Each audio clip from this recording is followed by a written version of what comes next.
November 20th, 1943. Dawn breaks over Betio Island in the Tarawa Atoll.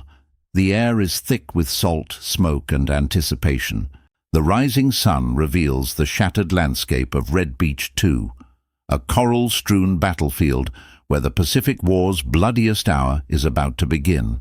Marine machine gun crews crouch behind fragments of seawall, readying their Browning M1919s for the inevitable counterattack. Each man knows that survival depends on the steady rhythm of a single gun. Through the haze comes a sound survivors would never forget: the slow, wooden chatter of Japanese Type 92 heavy machine guns. The enemy's counterattack erupts from the ruins ahead. Each burst from the Type 92 echoes with deadly precision, its rhythm earning the nickname Woodpecker. But against the continuous roar of the M1919, Japan's guns seem ancient, their reloads too frequent, their movements too slow. The M1919 was the product of industrial genius, John Moses Browning's air-cooled evolution of his earlier water-cooled design. Weighing just 31 pounds, the gun could be deployed anywhere. Two-man crews mastered its operation after minimal training, trusting its reliability in the face of chaos. Where the Japanese prized craftsmanship, Americans prized mass production, and that philosophy would decide battles before they began. At Guadalcanal and Tarawa, Marines carried the M1919 through mud, salt water and coral dust, and it never quit. Even soaked with seawater, the guns roared back to life moments after landing.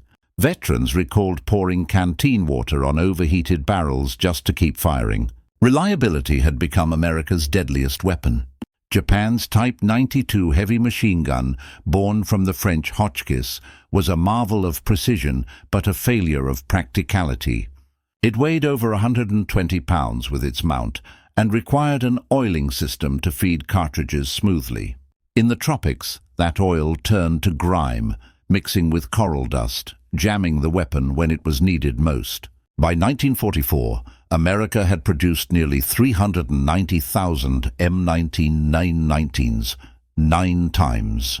Japan's total output of Type 92s, factories like General Motors' Saginaw, division applied automobile assembly line precision to weapon production, ensuring interchangeable parts across thousands of guns. Japan's handcrafted approach couldn't compete.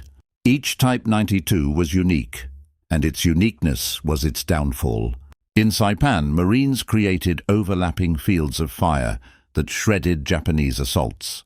The Type 92's 30-round strips forced constant reloading. The M1919's belts fed endlessly. One Marine described it simply: "Our guns didn't stop, theirs did."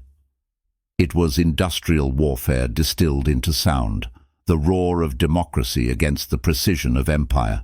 Japanese soldiers charged with courage that bordered on madness. But courage could not outfight physics. For every 30 rounds the Type 92 fired, the M1919 could fire 250 without pause. Entire battalions vanished under American fire. What began as tactical imbalance became industrial annihilation. The war ended, but the M1919 did not. It fought again in Korea, in Vietnam, and beyond. Its DNA lived on in the M60 and modern machine guns worldwide.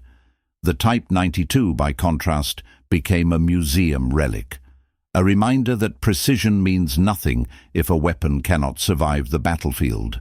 The story of these two weapons is the story of the war itself. America's mastery of industry, standardization, and reliability overwhelmed Japan's craftsmanship and tradition. The M1919 Browning became more than a machine gun. It became the voice of modern warfare. In the Pacific, courage was common, but only one side had the machinery to turn courage into victory.